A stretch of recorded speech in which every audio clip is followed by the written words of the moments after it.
Ketika kita mendorong benda yang berat seperti meja, kita harus memberikan gaya yang cukup besar untuk dapat menggerakkan meja tersebut.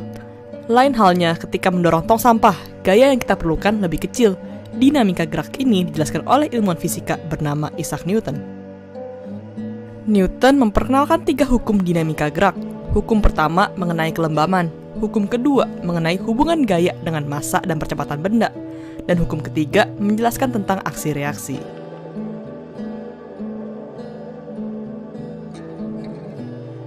Hukum ini menyatakan tentang kelembaman benda. Hukum ini mengatakan benda yang diam cenderung untuk tetap diam, sedangkan benda yang bergerak dengan kecepatan konstan akan cenderung tetap berada pada kecepatan konstannya tersebut. Contoh aplikasi hukum ini adalah meja akan tetap diam sampai ada gaya yang cukup untuk menggerakkan meja tersebut. Contoh lainnya, mobil yang bergerak dalam kecepatan konstan akan tetap berjalan dengan kecepatan konstan jika tidak ada gaya yang diaplikasikan ke mobil tersebut. Contohnya seperti gas atau rem. Newton menyatakan hukum ini sebagai berikut. Setiap benda tetap dalam keadaan diam atau bergerak dengan kelajuan konstan pada garis lurus kecuali ada resultan gaya yang bekerja pada benda tersebut.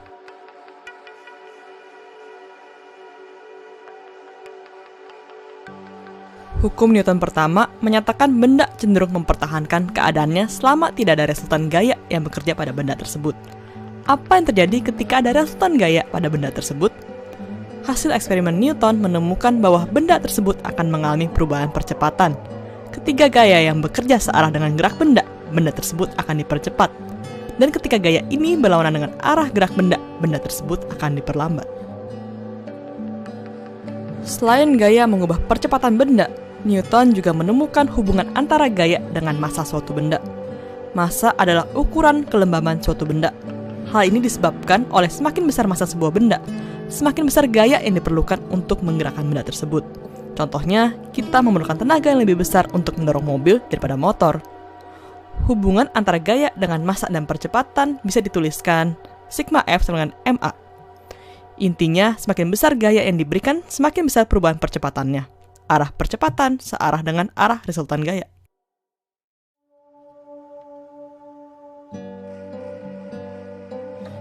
Hukum ini menyatakan bahwa gaya selalu muncul secara berpasangan.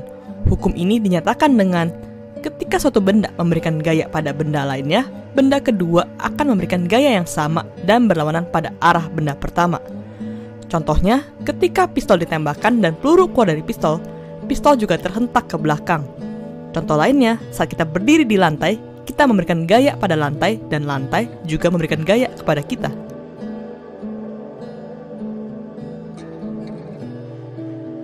Pada diagram di gambar ini, terdapat 3 gaya yang bekerja pada kotak.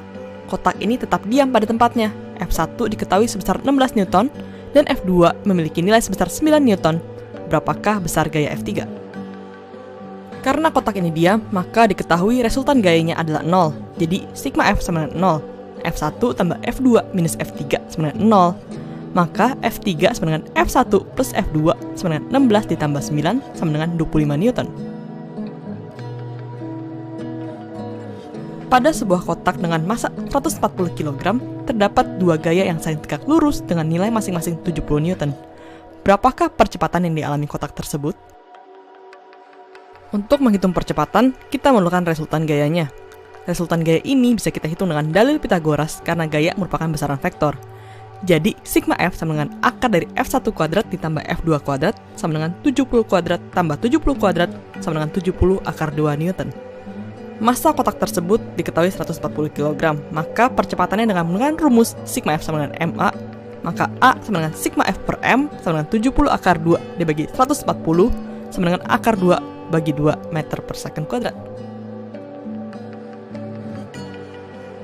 Yang pertama itu, skalar itu adalah besaran yang punya nilai atau besar ya, nilai atau besar.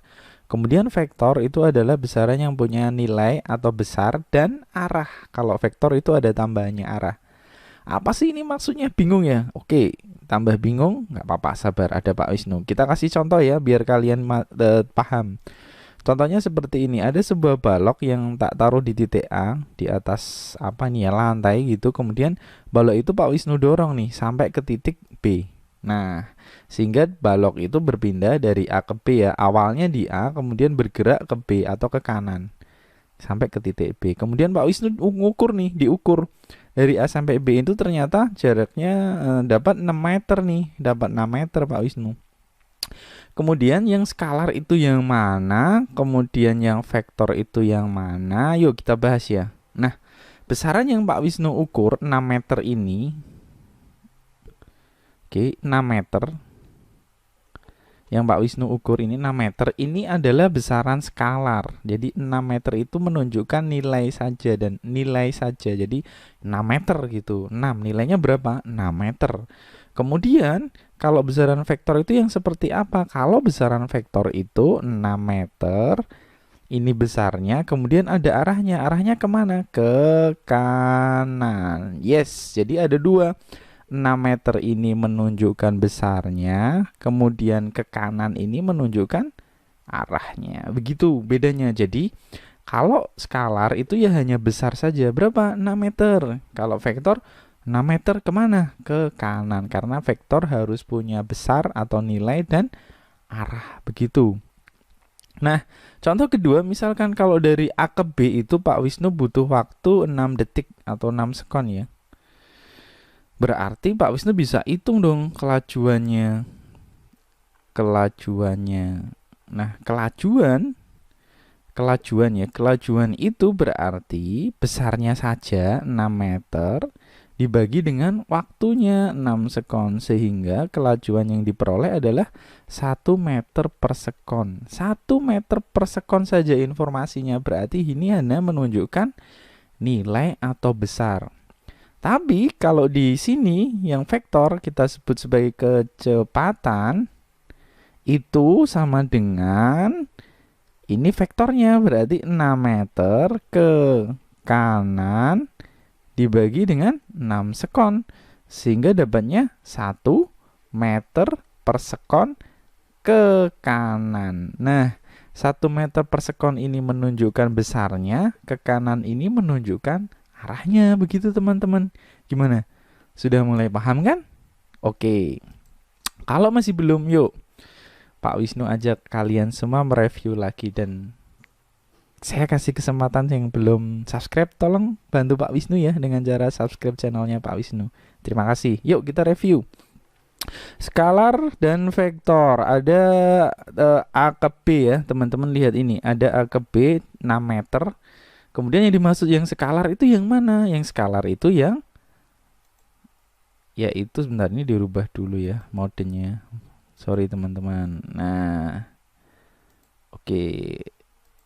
Nah, skalar itu nilai dan besar. Jadi skalar itu adalah besaran yang punya nilai dan besar.